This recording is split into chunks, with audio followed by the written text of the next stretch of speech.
Hey, peace and blessings, everybody. Listen, I'm sitting here thinking about the fact that there are 213 days left until 2025. 5 months gone.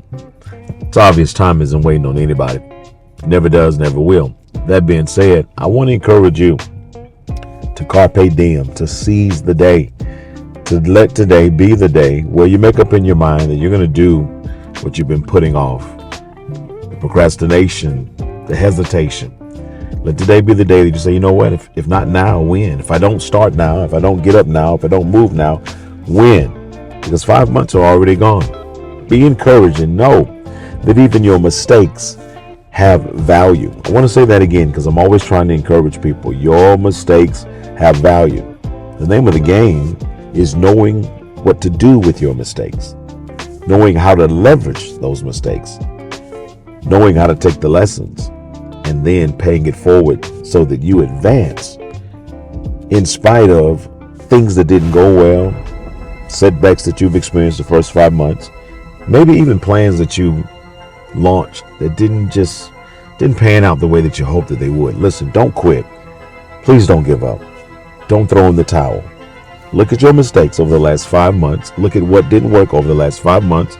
Look at the aggravations and the frustrations and the setbacks. Yeah, look at them and figure out, how can I use this to make sure that this month, June, will be the month where I really start gaining momentum and traction. I'm reminded of a baker that was in an old village, and he was known for baking some of the best bread far and wide. One day he was so busy trying to keep up with production that he made a mistake, and instead of adding sugar to the recipe, he added salt. And he baked this bread not even realizing he had made this mistake, adding salt instead of sugar. And he baked the bread like he normally did and put it out like he normally did, and people came like they normally did. But on this particular day, people started to complain. They was like, man, this bread doesn't taste like your bread that you normally make. I don't know what's going on. It's salty. We're used to the sweet bread. That's what we come for. That's what you're known for. What is this salty bread? And he said, what are you talking about? He said, here, taste it. And he tasted the bread. And he said, oh my God, I know what happened.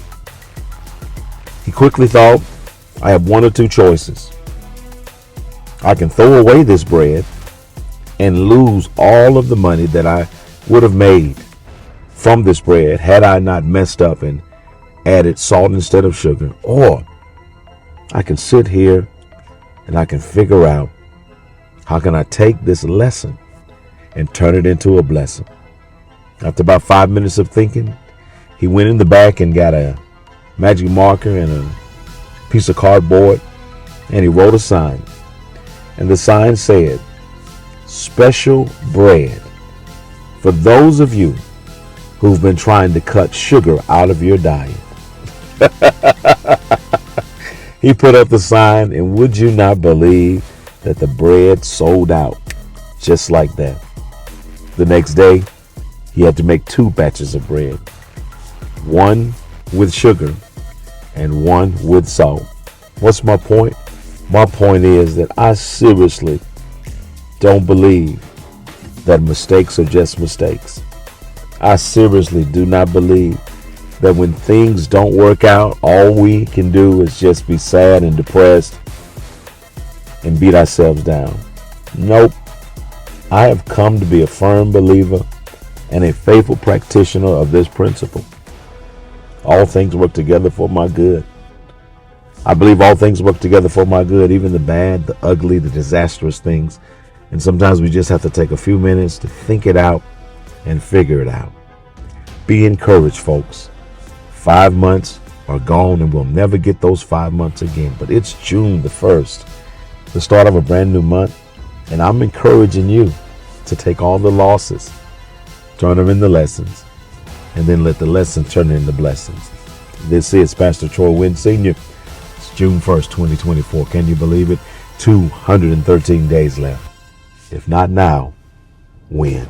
What are you going to do with your salty bread?